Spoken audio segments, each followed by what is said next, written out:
Mateo 6, 19 al 23, el verdadero tesoro. Ya sabemos cuál es el tesoro. Amén. Leemos la escritura.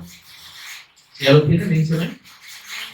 Que dice de la siguiente manera: no os hagáis tesoros en la tierra, donde la polilla y el orín corrompen, y donde los ladrones minan y hurtan, sino haceos tesoros en el cielo, donde ni la polilla ni el orín corrompen, y donde ladrones no minan ni hurtan. Porque donde esté vuestro tesoro, allí estará también vuestro corazón. La lámpara del cuerpo es el ojo. Así que si tu ojo es bueno, todo tu cuerpo estará lleno de luz. Pero si tu ojo es maligno, todo tu cuerpo estará en tinieblas. Así que, si la luz que hay en ti es tinieblas, ¿cuántas no serán las mismas tinieblas? Amén, hermanos. Dejamos ahí la lectura y oramos para pedirle al Espíritu Santo en esta meditación de esta hora. Señor y Padre nuestro que estás en los cielos, te bendecimos, te adoramos, te exaltamos, Señor, y damos toda honra y gloria a tu nombre, en el nombre de tu Hijo amado, nuestro Señor y Redentor Jesucristo, agradecidos, Señor, por esta bendición única y preciosa que tenemos, Señor, en la revelación de tu Hijo que has querido darnos y en la salvación que con esta revelación, Señor, hemos recibido. Bendito Señor, gracias, porque todo, Señor, depende y tiene su fundamento en tu perfecta voluntad. Señor, en esa misericordia única e incomprensible. Gracias, Dios. Mientras meditamos en tu palabra, bendito Espíritu Santo, ministranos, por favor, necesitamos. Abre nuestro entendimiento y danos sabiduría y revelación en el conocimiento de nuestro Señor Jesucristo. Háblanos, Señor, al corazón, toma el control de palabras y pensamientos, instrúyanos, enséñanos tú, Señor, en esta hora. Por Jesús es Cristo nuestro Señor y Redentor lo pedimos. Amén. Bien. Amén, así es, hermano.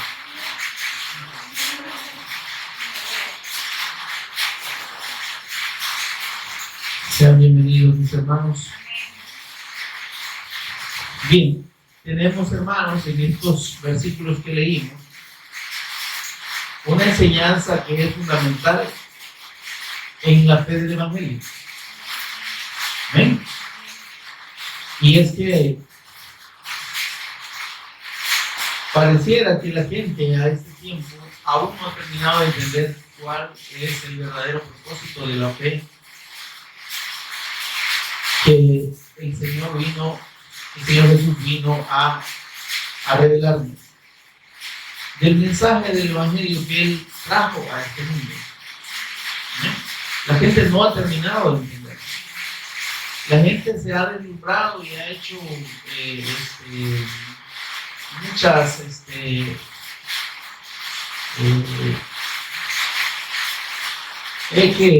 ¿cuál sería la palabra? Se ha maravillado con todos los milagros que el Señor hizo en su momento. Y dice la Escritura que milagros que nunca habían sido hechos. El apóstol Juan les llama señales. Y en realidad esos milagros tenían ese propósito: servir de señal, de un indicativo, de una evidencia de que quien los hacía era el Hijo de Dios, era el Cristo. Por eso es que el capítulo 20 y el versículo 30 y 31 del libro de Juan, el apóstol nos dice que hizo además Jesús muchas otras señales en presencia de sus discípulos. Y señales son milagros, las cuales, dicen, no están escritas en este libro, pero estas están escritas. Se han escrito para que ustedes crean que Jesús es el Cristo. Entonces, el Señor Jesús hizo milagros sorprendentes, ¿verdad? Que, como digo, han maravillado al mundo desde muchos siglos antes. Pero las personas se han quedado ahí. La gente se ha estacionado, por así decirlo, en las señales. Pero esas señales no lo han llevado a creer en el testimonio de aquel que hizo esas señales y en el propósito que esas señales tenían. Y entonces encontramos ahora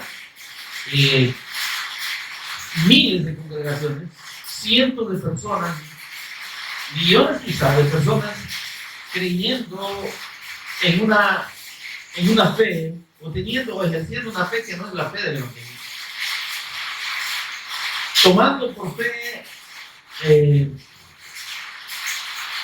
digamos convicciones así muy materiales, ¿verdad? No, usted crea y usted espere y usted confíe y Dios le va a bendecir, Dios le va a dar su milagro. Dios, ¿me explico? Porque el enfoque religioso ha sido precisamente a la señal, no al que dio origen a esa señal y a lo que esa señal indicaba de quién la hizo y entonces, o de quién las hizo. Y entonces, como digo, tenemos una distorsión enorme, millones de personas pidiendo por milagros, millones de personas pidiendo bendición. Señor, bendíceme, Señor, prospérame, Señor, guárdame, qué sé yo, sáname. ¿Está conmigo, hermano? Y hay mucho enfoque en la sanidad física y en la bendición material. Y entonces, ¿esto qué sucede? Esto lo explotan y lo han explotado los falsos, ¿verdad? Los que no son de Dios, los que no son ministros de Dios. ¿Y qué hacen? Pues le venden a la gente esos milagros, ¿verdad? Y le dicen, venga, pide su milagro. El Señor quiere darle un milagro. ¿Y de dónde? El propósito de Dios no es andarle haciendo favores a la gente. ¿Eh? Y entonces, pero como digo, ha sido una distorsión generada precisamente por una influencia maligna. Satanás tiene el propósito firme y lo ha tenido desde que el Señor Jesús vino, de que la gente se aparte su mirada de la fe del Cristo. ¿Eh? Y religiosamente se han inventado tantas cosas. Una de las primeras estrategias de Satanás, que le sigue funcionando después de muchos siglos, es el enfoque hacia la ley, ¿verdad? Los religiosos del tiempo del Señor se enfocaban en que había que cumplir la ley. Y después de que el Señor demostró que esa ley no hacía otra cosa más que dar testimonio de él y ser una sombra del sacrificio del Cristo, cuando el Señor resucita, demuestra que Él es el Cristo, sube a la diestra del Padre, se quedan los apóstoles y los discípulos y empieza a haber una corriente dentro de las congregaciones, que es la famosa corriente se llama judaizante, los judaizantes, aquellos que introdujeron la idea de que sí, Jesús es el Cristo, pero la ley hay que seguirla cumpliendo, porque si no cumplimos la ley, no nos salvamos. Cuando el Señor, les digo claramente, en Juan 7:19, Moisés les dio la ley a ustedes y ninguno de ustedes la cumple. Y la misma ley contiene una maldición en sí misma, encierra toda la ley bajo una maldición cuando dice, maldito todo aquel que no permaneciere en todas las cosas escritas en este libro de la ley para hacerlas. ¿Cómo así? En todas. Maldito todo aquel que no permaneciere en todas las cosas escritas en este libro de la ley para hacerlas. Y entonces, o sea que si dejaba una sola sin cumplir, estaba bajo maldición. Y sigue siendo, porque la palabra de Dios no cambia.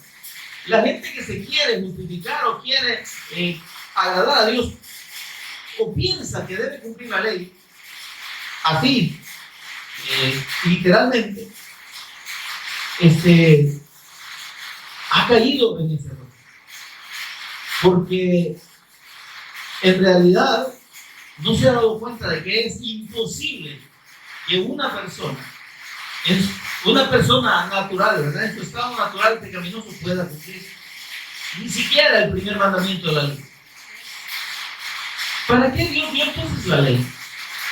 Dios la dio para demostrarle al hombre y comprobarle su absoluta necesidad de un redentor. Sin la obra de nuestro Señor Jesús el Cristo en la cruz y mediante la resurrección, óigame, la ley condena. La ley no salvaba a nadie. ¿Sí? Y entonces encontramos ese primer enfoque y esa primera estrategia del enemigo, Satanás, para apartar a los creyentes, a los que habían creído, a los discípulos del Cristo, a los que habían creído en la persona del Cristo, en su sacrificio, y que mediante ese sacrificio ellos y mediante la fe en sus nombres tenían una condición de hijos de Dios y eran salvos de sus pecados. ¿Amén? Entonces, esos discípulos eran extraviados y fueron extraviados, y por eso que el apóstol Pablo escribió en la carta a los hermanos de Galacia, el libro de la carta de Galacia, y les dice: yo estoy sorprendido, estoy con la boca abierta, de que ustedes se hayan apartado tan rápidamente del Señor, del que los llamó por su gracia, para que ustedes estén siguiendo un evangelio que no es el evangelio, porque hay un solo evangelio. Y entonces, y esa es una de las estrategias, como digo, que le sigue funcionando al diablo. Ahora, fueron surgiendo nuevas con el correr de los siglos, ¿verdad? Y ahí tenemos el culto a María, por ejemplo. Desvirtuar la obra de Cristo y enfocarse en la madre de Jesús, no la madre de Dios. ¿Amén? Sí, Jesús es Dios, pero María no es la madre de Dios. Es la mujer que Dios usó para traer a su hijo en forma de hombre a esa tierra. Y por lo cual dice: será llamada bienaventurada. No digo la van a honrar, la van a venerar, ¿verdad? Absolutamente. Y todo eso vemos una estrategia muy sutil. Porque la gente, miren lo que le dicen a la gente. Es que, ¿y usted cree que Jesús no amaba a su madre? Si era su mamá. Y nos ve que hasta antes de morir le dijo a Juan: ahí te queda tu mamá. Y a Juan le dijo: ahí te queda tu mamá. Estaba preocupado por su mamá. Imagínense ustedes. Y así por el estilo, ¿no? Pero tomando la misma Biblia, entonces, no, es que la mamá se respeta, ¿verdad? Y si el hijo es importante, ¿por qué vamos a desechar a la mamá? ¿Verdad? Y entonces, que la mamá nos hace cabidita con el hijo, pues. Si no tiene cuando la boda de Caná, ¿verdad? Dime, nos falta el vino. ¿Y qué le digo al Señor? ¿Qué tienes conmigo, mujer? ¿Verdad? Entonces, y si hizo el milagro, no fue por obediencia a su mamá, sino porque quiso hacerlo. Y porque además, mediante ese milagro, demostró una verdad fundamental que para los judíos era muy significativa. Y es el hecho de cómo esa agua, que para ellos era un elemento ritual muy importante en la purificación del cuerpo, esa agua fue transformada en una digamos, naturaleza diferente. El vino no es nada parecido al agua. Y entonces el Señor estaba mostrando cómo Él tenía el poder de transformar aquello que para ellos era muy importante en hacerlo algo superior. La obra del Cristo en el hombre es lo que produce esa transformación. Ahora, pero seguimos avanzando. Y entonces pasan los siglos y entonces empieza la gente a enfocarse, por ejemplo, en los dones del Espíritu Santo. No, también nos pasó mucho, ¿verdad? Dones del Espíritu Santo. Y toda la gente, el Espíritu Santo, y el Cristo lo dejan a un lado. Hable en lenguas. Si usted no habla en lenguas, no es hijo de Dios, no es salvo. No ha creído. ¿De dónde? Se lo inventan porque en la Biblia no está. ¿Amén? Ahora, y así vemos cómo en la medida en la que se alimenta el deseo humano de las cosas materiales, ¿verdad? Se eleva el ego de las personas. ¿Amén? Porque, hermanos, cuando una persona recibe una sanidad, vamos a ponerlo así, o sea, eso puede tener una doble lectura.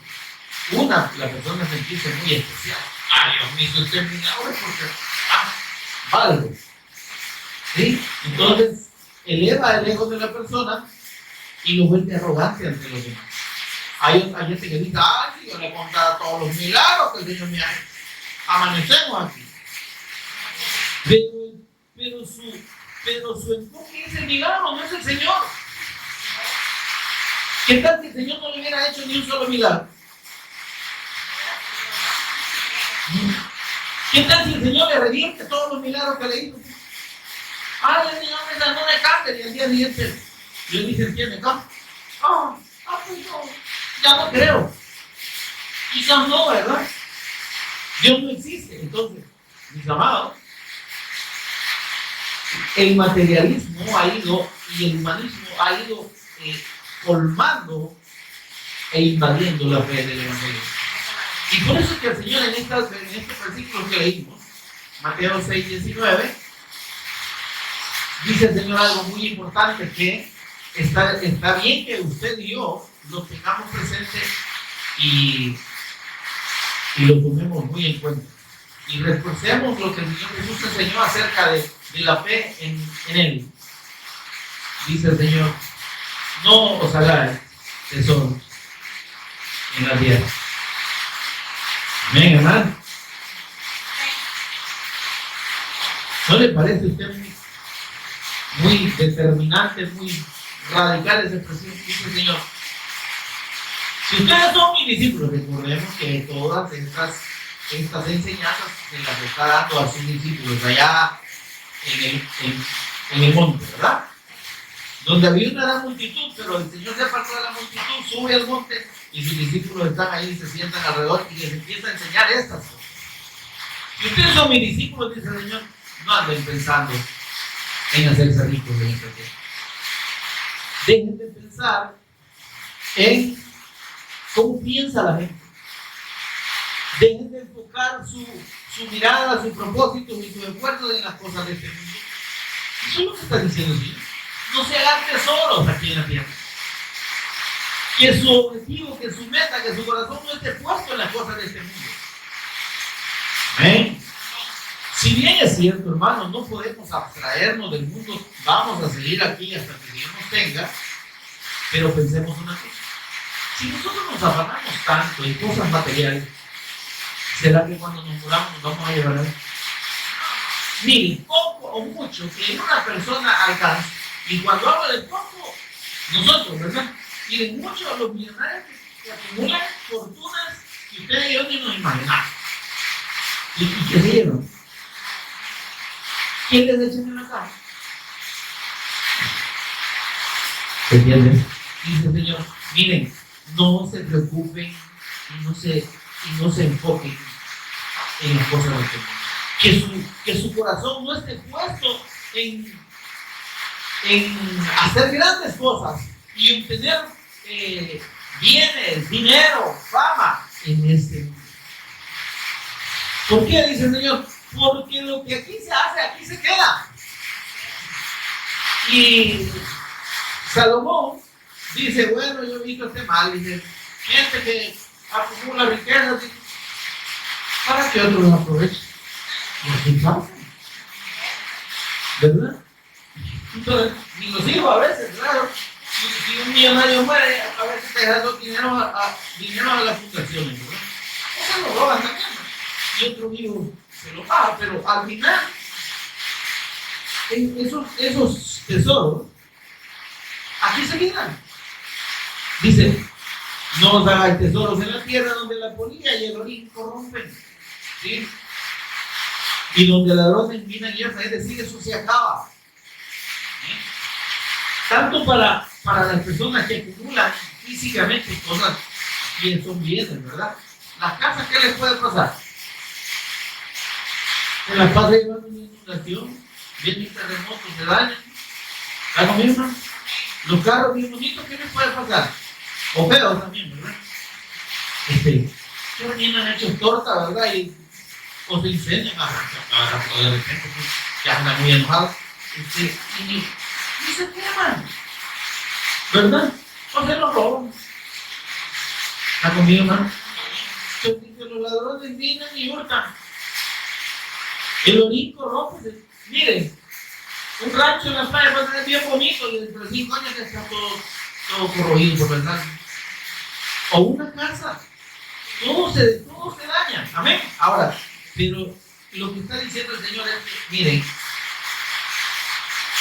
lo que el apóstol Pablo expresaba, no sé si me equivoco, dice, el mundo pasa, no sé si es Pedro o Pablo, puede haber sido mismo, pero dice, el mundo pasa, dice, ay, me perdón que me confundí, el mundo pasa y sus deseos. Es que el mundo pasa. Y las cosas del mundo pasan y sus deseos. Pero el que hace la voluntad de Dios permanece para siempre. ¿Dónde está? Primera de Juan 2:17, ni Pedro ni Pablo, ya que la digo era Juan. Entonces, algo así está diciendo el Señor, miren, ¿por qué se van a desvivir, van a ocupar toda su energía, su tiempo, su esfuerzo en las cosas de este mundo, si al final aquí se quedan, si al final se termina, si al final no es algo eterno, no es algo permanente? Venga, amado. No pongan su corazón en las cosas de esta tierra. Ese es el mensaje del Señor Jesús. Ese es el mensaje del Evangelio. Amén. ¿Y qué está haciendo ahora la gente? Pide, hermano. El que pide, recibe. El que busca, haya. Y el que llama, se le abrirá. ¿Verdad? Hasta ahora nada habéis pedido. Todo lo que pidieres al Padre en mi nombre, yo os lo haré. Para que suena bonito. Y empieza la gente a pedir, como si el propósito de los creyentes es pasar pidiendo. Señor, dame, prosperame, protegeme, bendecime, multiplicame, dividirme. No, solo todo es pedir, ¿verdad? Señor, mi casa, mi carro, mi mujer, mi padre, ¿verdad? Mis hijos, mi gato, mi perro, todo es pedir para la gente. Y entonces, ¿a dónde está la fe del Evangelio? ¿Cuál es el Evangelio que han creído si lo que están pidiendo no es espiritual, sino todo material? Y si yo les digo, ya vimos anteriormente, ¿verdad? Cuando les dice el Señor, miren, ustedes, dice el Señor, no sean como los incrédulos. Amén. No sean como ustedes que son mis discípulos, no actúen como actúan los que no creen en mí. ¿Sí? Que piensan porque piden, por su largo palabrerío dicen serán oídos. Pero ustedes son hijos del Señor. Él es vuestro Padre y vuestro Padre sabe de qué cosas tenéis necesidad. Entonces, ¿para qué la gran fregazón? Como decimos nosotros, ¿verdad? ¿Para qué la gran insistencia en pedir cosas? Dice el Señor, miren, quiten su corazón de las cosas de este mundo. Ya no se enfoquen en lo material. Recuerden y entiendan que la fe del Evangelio es para salvación. Yo he venido a buscar y a salvar lo que se había perdido. Cuando digo el Señor, yo he venido a prosperar a todos los que creen en mí, yo he venido a sanar a todos los enfermos. No. Miren, sobre esto, el Señor sanó a muchos, ¿verdad? Pero no sanó a todos. Cuando llegó allá al estanque de Bethesda, ¿verdad? Yo no conocí, pero ahí está en la escritura. No, hermano, no. Cuando llegó al estanque de Bethesda, según narra el Evangelio de Juan, dice que había un montón de enfermos ahí, esperando que sanaran. Y dice la Escritura, y el Señor llegó y los sanó a todos. No, dice que fue de un paralítico, ¿verdad? Y a él le preguntó, ¿quieres ser sano? Porque a los demás no. Se da cuenta que el propósito del Señor no es sanar a todos.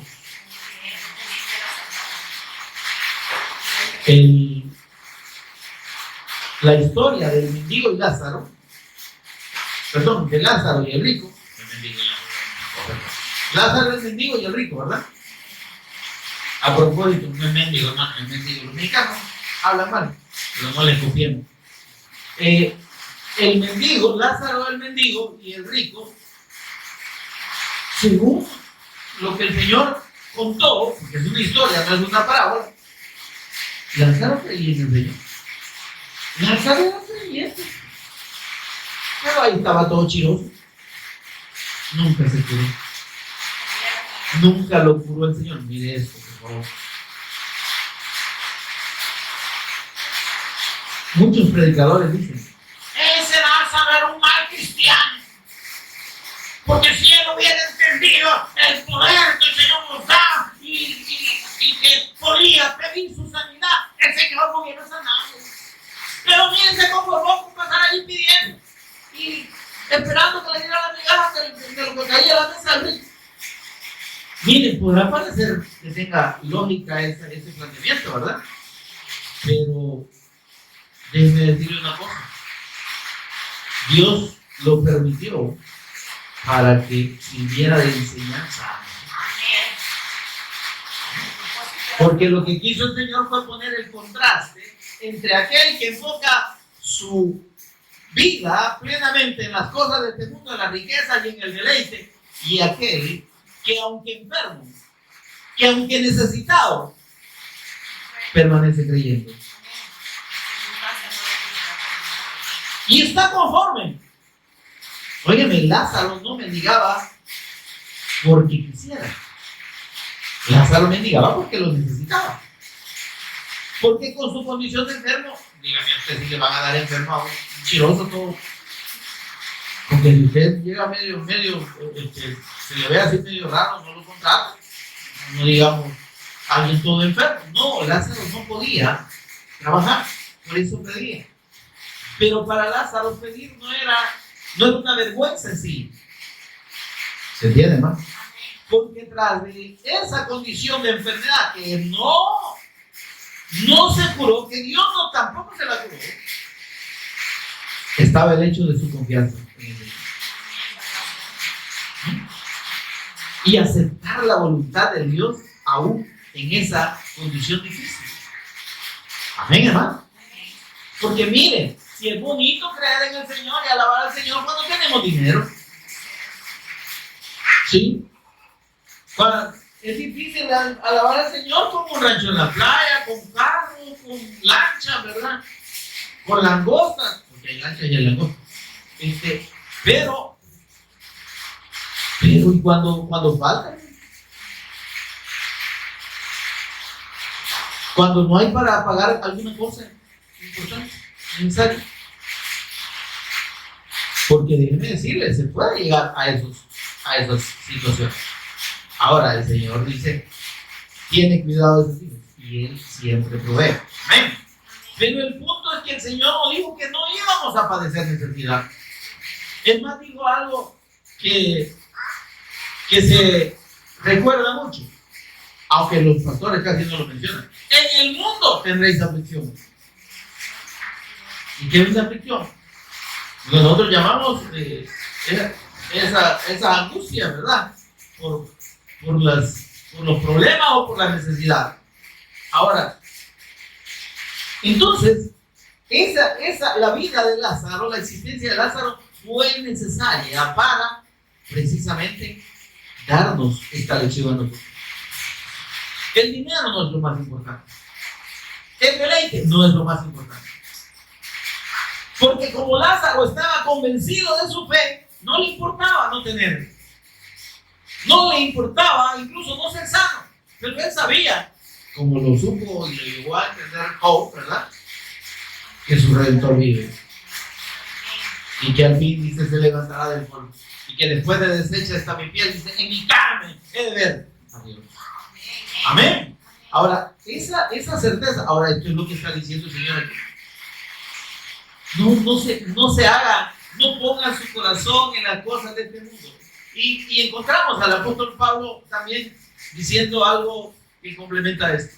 Dice, el que tenga cosas de este mundo, dice, como que no. Tiene bienes de este mundo, sí, vea, téngalos y gózalos, pues. Pero no ponga su corazón ahí. Haga como que no los tiene.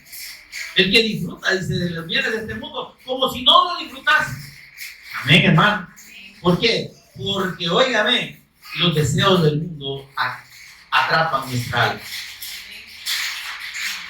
Y si atrapan nuestra alma, hermanos, entonces afectan nuestro espíritu. ¿Está conmigo, hermano? Porque nuestras emociones nos arrastran.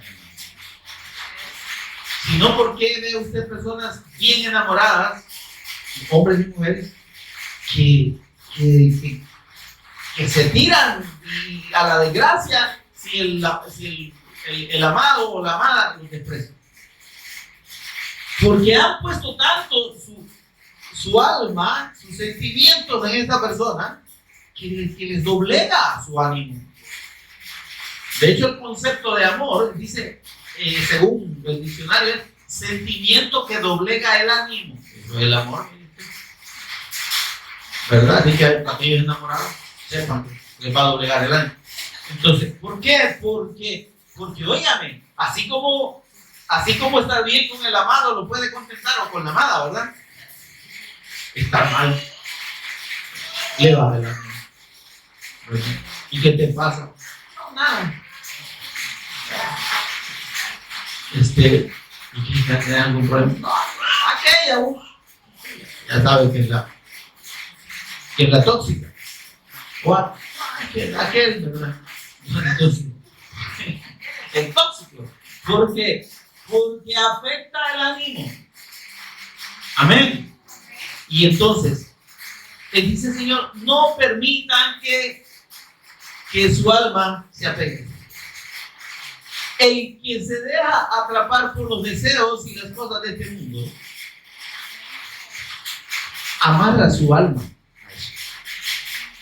Y de personas que, que mire, sabe, o sea, conocen, ¿verdad? Pero es más importante su negocito. Mire, que tengo un puestecito en el mercado. Y que no puede dejar de ir, pues. ¿Por qué no puede dejar de ir? Se va a acabar el mundo si no va. Y así podemos poner muchos ejemplos, ¿verdad? De personas que están amarradas. Y eso no solo los amarra en términos del apego emocional, el apego del alma, sino que además hay un apego espiritual. Pero un apego espiritual que se aparta de Dios para enfocarse. ¿Por qué el apego espiritual? Porque, oigan, cuando ya el alma está amarrada a las cosas, entonces usted pierde la visión de lo importante. Y entonces cae ¿en qué? En avaricia, en ambición, ¿sí? Y cae, hermano, a veces, hablemos del dinero en ese caso, ¿verdad? Pero en aficiones. Y entienden ustedes personas que se apegan al juego, los juegos de azar, ¿verdad? Y las apuestas, y entonces ya no se pueden. ¿Por qué? Porque aferraron primero su alma y después su espíritu, ya no lo controlan. Apuestan hasta la mujer, papá. Y no es exageración. ¿Amén? No, ya hay que ir a apostar. Entonces, pero el punto es que, y vemos ataduras al alcohol, por ejemplo, a las drogas. Amén. Ahora, por eso dice el Señor, no se hagan tesoros en el cielo. Es cuando habla de hacernos tesoros en la tierra, es precisamente poner el corazón en las cosas de este mundo. Como tengo mis terrenitos por allá, tengo que ir a verlos, pastor, y todos los domingos no puedo. ¿Verdad? Como tengo mis vaquitas, tengo que cuidar, y más con este gusano barredor, ya no es barredor, sino que barredor. Ya me imagino un gusano con un escoba ahí. Entonces tengo que cuidar mis animalitos. Miren, $1,000 gasté en las vacunas para los gusanos de los animales. De veras. ¿Y cuánto le dio al Señor? ¿Cuánto le ofrendó al Señor? ¿A dónde está el corazón? Por eso, miren, después dice el Señor, versículo 21, ¿sí? Porque donde esté vuestro tesoro, ahí está tu corazón, tesorito, ¿verdad? Donde esté tu tesoro. Si nuestro corazón se apega a las cosas de este mundo, ahí vamos a estar atrapados. Ahí va a estar nuestra alma aferrada a las cosas. Amén, hermano. Como que no está muy convencido, pero si no está convencido, de todos modos, es lo que dice la palabra de Dios. Entonces, precisamente porque ese es el propósito de Satanás. Satanás vislumbra a los hombres con la riqueza, con los placeres, los deleites, con las posesiones, con la fama, con el poder. Recordemos que le ofreció Satanás al Señor Jesús cuando en una de las tentaciones le dijo claramente, dice que le mostró en un momento todos los reinos de este mundo, su fausto, su riqueza y sus deleites. Y le dijo, todo esto te daré si inclinado me. Ya sabe usted todos los que tienen todo eso, ¿verdad? ¿A quién están adorando? Entonces, el que se enfoca hacia las cosas de este mundo, hermano, Satanás no trapa. Ahí está, agarradito. No agarradito, bien agarradote, bien atrapado. Y en serio usted a grandes dije predicadores que son falsos, por cierto, ¿verdad? Ambicionando. Un señor que parece ventríloco. Señor, ¿y mis millones dónde están? Y mi avión, pues, avionazo que le cae encima. Porque se extravían. Porque piensan que tienen derecho, ¿no? Que soy un hijo de Dios. Sí, es que el hijo de Dios no es el que tiene dinero. Si no, Dios haría acepción de personas. Dios no acepta y Dios no recibe a las personas porque tengan dinero necesariamente o porque sean pobres. Por eso es que las riquezas no entran en la fe. ¿Se entiende eso, hermano? Las cosas de este mundo no entran en la fe. Que las necesitamos, sí, pero son una necesidad para la vida. No tienen que ser algo que nos absorba la vida. ¿Verdad? Vuestro Padre sabe de qué cosas tenéis necesidad. ¿Qué cosas necesitáis? No digo, vuestro Padre sabe las cosas que vosotros anheláis. Vuestro Padre sabe cuáles son vuestros sueños. ¿Qué es lo que queréis alcanzar? No. Necesidad. ¿Ven, hermano?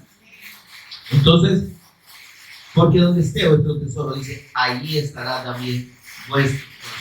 Lastimosamente, hermanos,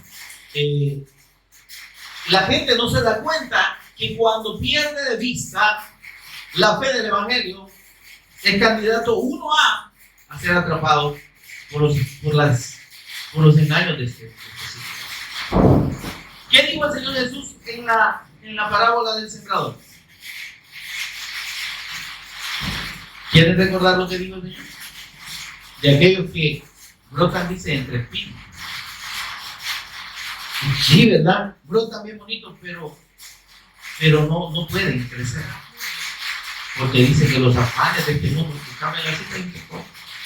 los afanes de este mundo, dice, ¿verdad? La riqueza ahogan. ¿Cierto, no, hermano? Vaya, denme ahí la palabra, por favor. ¿Cómo? Vaya allá adelantito, Mateo 13, ¿verdad?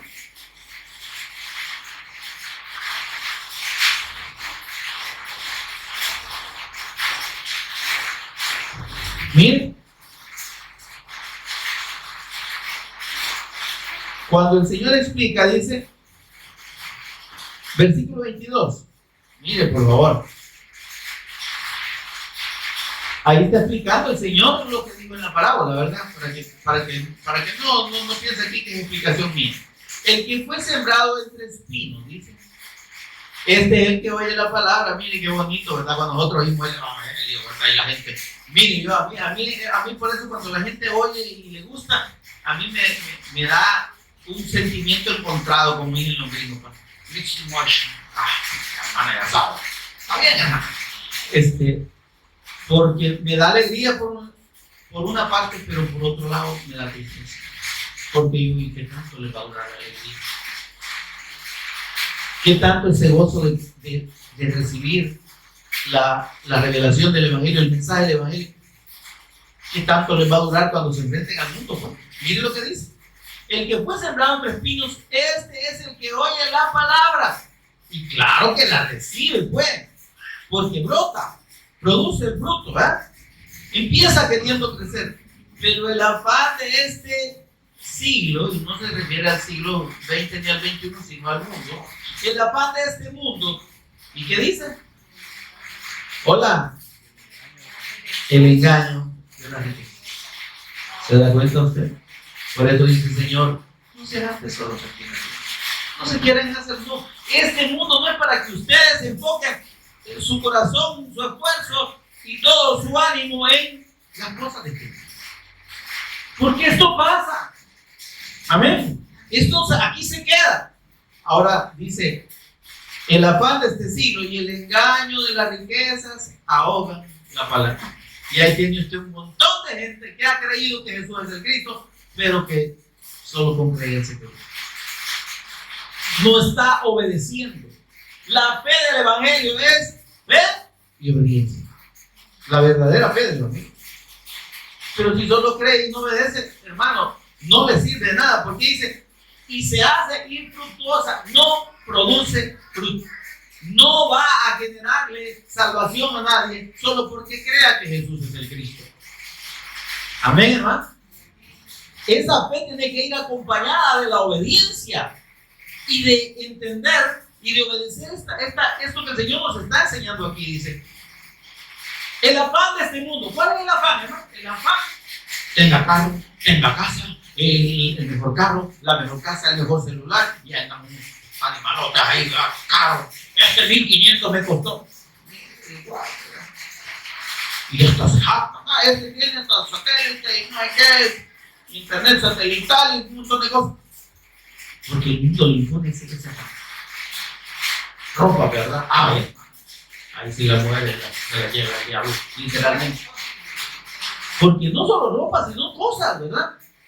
Miren, están llegando a los teléfonos. Aquí les tenemos 5 vestidos regalados, pero tienen que comprar 20 para que le regalen 5. Entonces, ay, qué chulada, mira, y me regalan 5, pero tengo que comprar 20. Entonces, y zapatos. Esto es la parte del mundo. La comida, hermano. Mira esta chumpa y mira este chumpe, ¿verdad? Y así por el estilo, pero todo el mundo genera una expectativa. Hay un afán. ¿No? Porque después de que usted compra, ahí llena el walking closet, ¿verdad? Y una sola vez, porque como al mes ya está toda gorda, ya no le queda, ¿verdad? O la pata le engordó ya. El asunto es que, pero ese afán de acumular viene del mundo. Y por eso es que el Señor dice, mire lo que nos enseña. Versículo 22. La lámpara del cuerpo es el ojo. Así que si tu ojo es bueno, todo tu cuerpo estará lleno de luz. Pero si tu ojo es maligno, todo tu cuerpo estará en tinieblas. Miren, y parece que estoy porque está hablando del ojo del Señor y pasa de hablar de los tesoros y de la riqueza a hablar del ojo. ¿Y sabe a qué se refiere esta expresión de nuestro Señor? Se refiere a aquellas personas que el ojo malo, hermano, es aquel que se inclina a las cosas de este mundo. ¿Sí? Aquel ojo que ha dejado de ser sensible a la necesidad de los demás y piensa solo en él. Esto está hablando de una visión egoísta. El ojo malo es el que piensa solo en él. ¿Sí? El que se preocupa solo por él y el que ve las cosas solo para su conveniencia. Cualquier parecido por la coincidencia, yo sé que de eso no vemos aquí, ¿verdad? Si tu ojo es malo, dice el Señor, si estás enfocado miren, al deseo, por favor, al deseo de las cosas de este mundo, a la avidez, a desear, la avaricia, la ambición. ¿Está conmigo, hermano? Ese es un ojo malo, dice. Tiene que ver, hermano. Claro que tiene que ver, si no, el Señor no lo habría mencionado. Dice, la lámpara del cuerpo es el ojo. Y entonces, esto nos está hablando, hermanos, de personas que, así como explicábamos en los versículos anteriores, que se han dejado absorber por el mundo y sus deseos, ¿verdad? Por esos afanes, y que están tan embobados y embebidos en ese afán que se vuelven egoístas, que se vuelven materialistas. Miren esto, yo quiero que haga un ejercicio que yo sé que es fácil para ustedes, porque casi todos tenemos algún familiar en Estados Unidos, ¿no? Dígame usted si de ese familiar que está en Estados Unidos es una persona que se ha vuelto materialista, sí o no. Todos, absolutamente todos, y raras excepciones, no se vuelven materialistas. ¿Por qué? Porque el ambiente en el que se mueve es de materialismo. Todo es avaricia, todo es egoísmo. Allá cada quien ve por lo suyo, lo que le pase al vecino no les importa, ¿verdad? Son capaces de que el vecino se está muriendo. Mira, te quiero enseñar mi nuevo carro que compré. Me costó $22,000, te cuento. Y yo quería conseguirme con vos, ¿no? Fíjate que me compré una casa, ¿verdad? O le manda fotos. Aquí estoy en Roma, paseando allá en Israel. Acabo de llegar a Israel, fíjate. Mira, y no tendrá ahí un cientecito que me mandé. Ay, mira que el boleto cabalito me salió. Imagínense usted. Tienen para gastar $3,000, $5,000 en un boleto y en unas vacaciones allá en Europa, pero a usted no le pueden mandar necesitando ni sabiendo que lo necesita. Eso es ojo maligno. Si tu ojo es malo, si has perdido la sensibilidad de la necesidad de los demás, si lo que ves solo son tus intereses, si vos te preocupas solo por tu vientre y por tu pellejo, y te importa poco tu vecino que necesita, tu hermano que necesita, tenés un ojo malo y tu cuerpo está en tinieblas. Todo tu ser, todo tu espíritu está en tinieblas. Porque con esa mentalidad jamás vas a tener conocimiento. Amén. El hijo, el que tiene el ojo bueno, el hijo de Dios, es compasivo. Porque así como el Señor ha tenido misericordia de nosotros, debemos tener misericordia de los demás.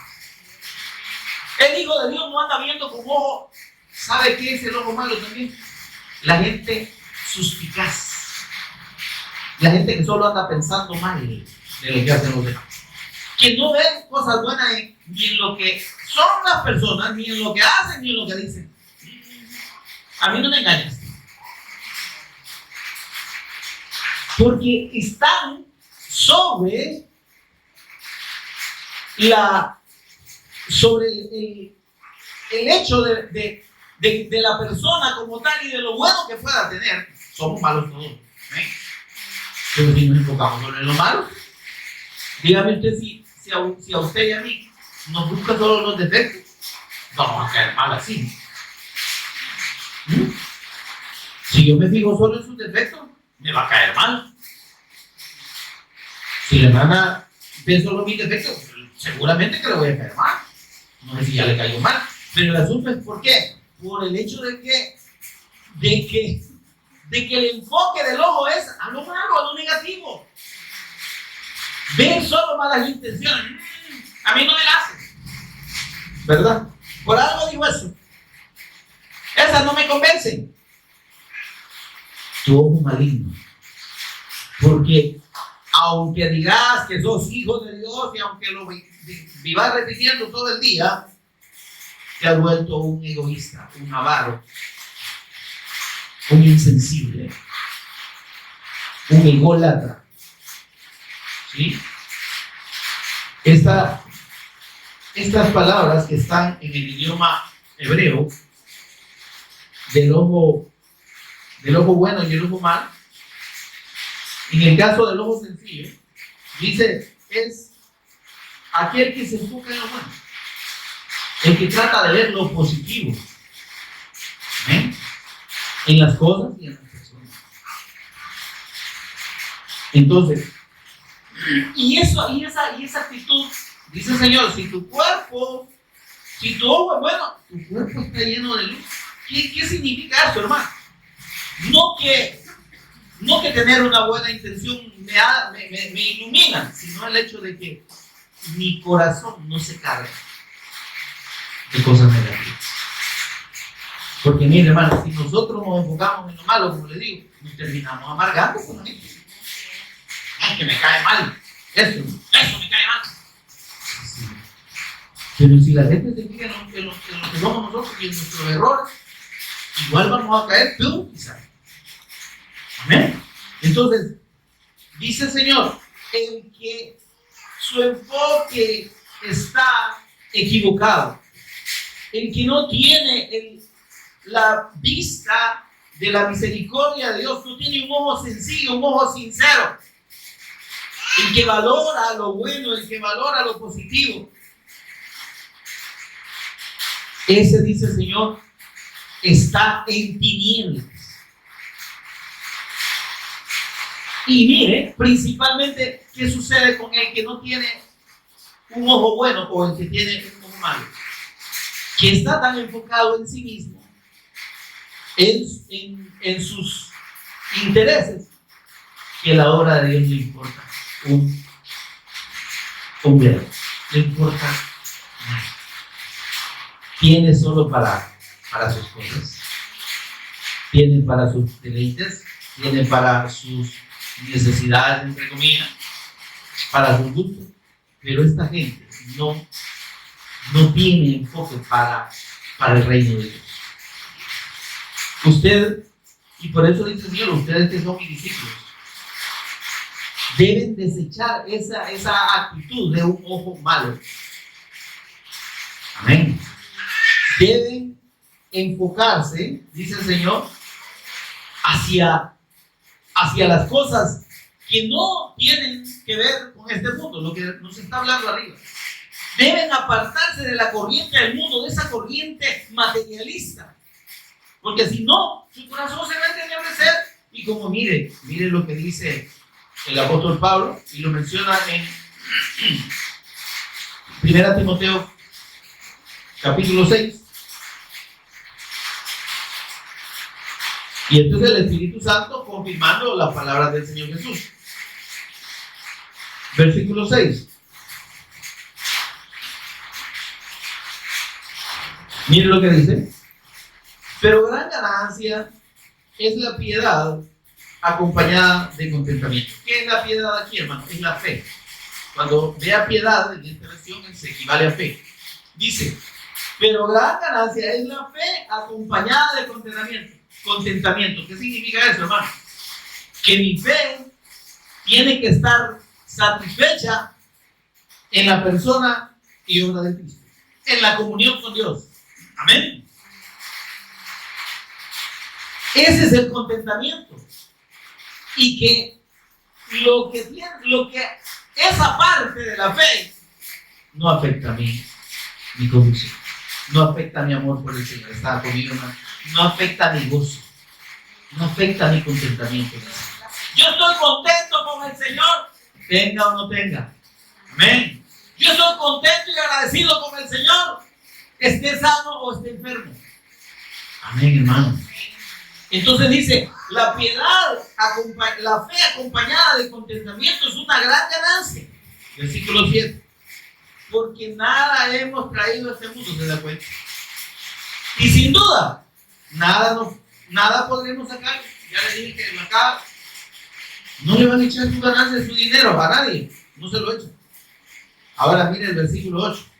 Así que, mira, ahí está lo que el Señor nos está recomendando. Tener un ojo bueno. No te enfoques en lo material. Que no te preocupes de esas cosas. Que no te absorbe el mundo con ese afán. Dice el Señor. Porque teniendo sustento y abrigo, ¿qué dice? Estemos contentos. Es lo necesario. Abrigo no es solo la ropa, sino un techo. Amén. Alquilamos propio, pero debemos estar contentos si lo tenemos. Amén.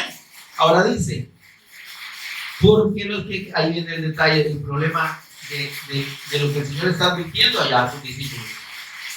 El poner su ojo en las cosas de este mundo. Porque los que quieren enriquecerse caen en tentación y lazo, y en muchas codicias necias y dañosas.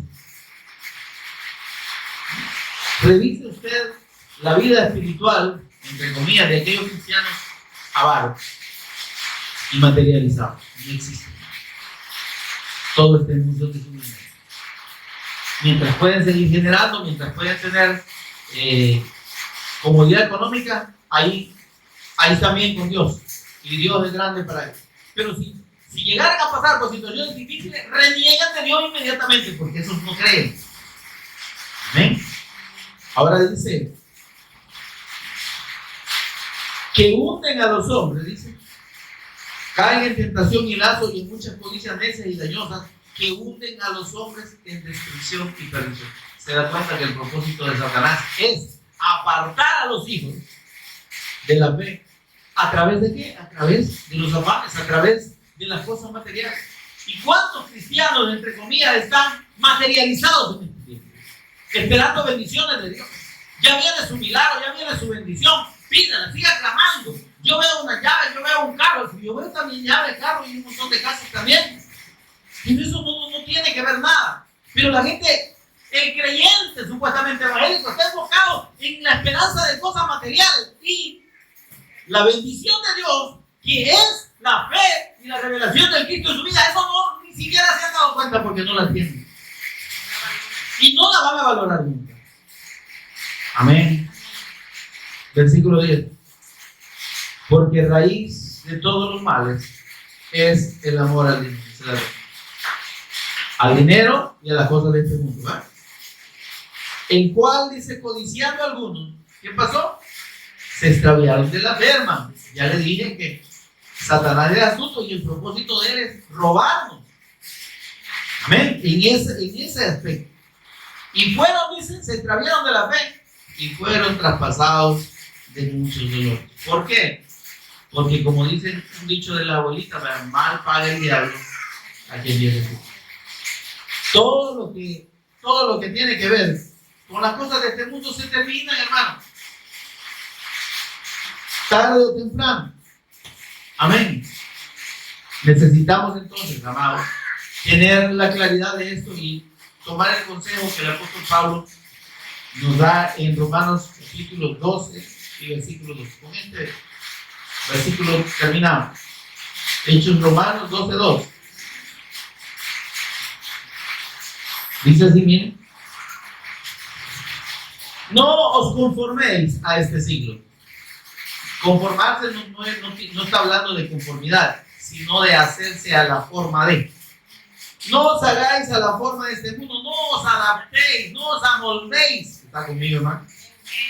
A este mundo.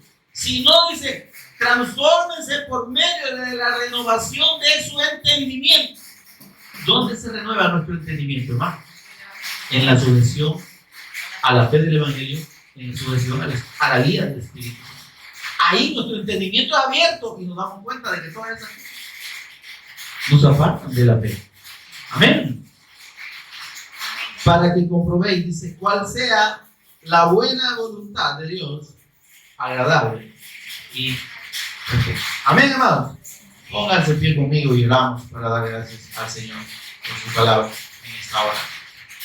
Señor y Padre nuestro, te adoramos, te bendecimos y te exaltamos. Te damos gracias, Señor, porque tu doctrina, Señor, tus enseñanzas nos instruyen, Dios, de la manera en que necesitamos, Señor, entender la fe y vivir la fe de tu evangelio. El reino de Dios, dice la Escritura, no es comida ni bebida. Señor, que nuestro enfoque no esté en lo material. Que nuestro ojo no se pierda en las cosas y los afanes de este mundo. Que podamos mantener con la renovación de nuestro entendimiento, mediante tu bendita palabra, Señor, y mediante la guía de tu Espíritu Santo, que podamos, Dios, entender que necesitamos tener un ojo sencillo, un ojo bueno, y que nuestro corazón no debe apartarse jamás del fundamento de tu evangelio, Señor, que es nuestra redención eterna por medio de la fe en tu nombre.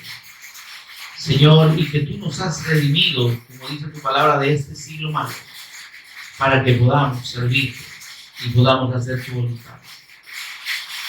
Que para tus hijos, Señor, siempre será agradable y perfecta tu buena voluntad para nosotros, Señor. Es que podamos permanecer en la comunión contigo, Señor.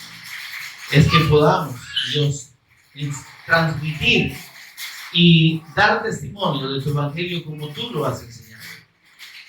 Que podamos, Señor, conducirnos en esa fe verdadera, Señor, que no se enfoca en las cosas de este mundo, sino que tiene su vista puesta en las cosas de arriba, donde está el Cristo sentado a la diestra del Padre. Señor, gracias por Jesús el Cristo, lo agradecemos. Amén y amén. Demos un aplauso al Señor amado.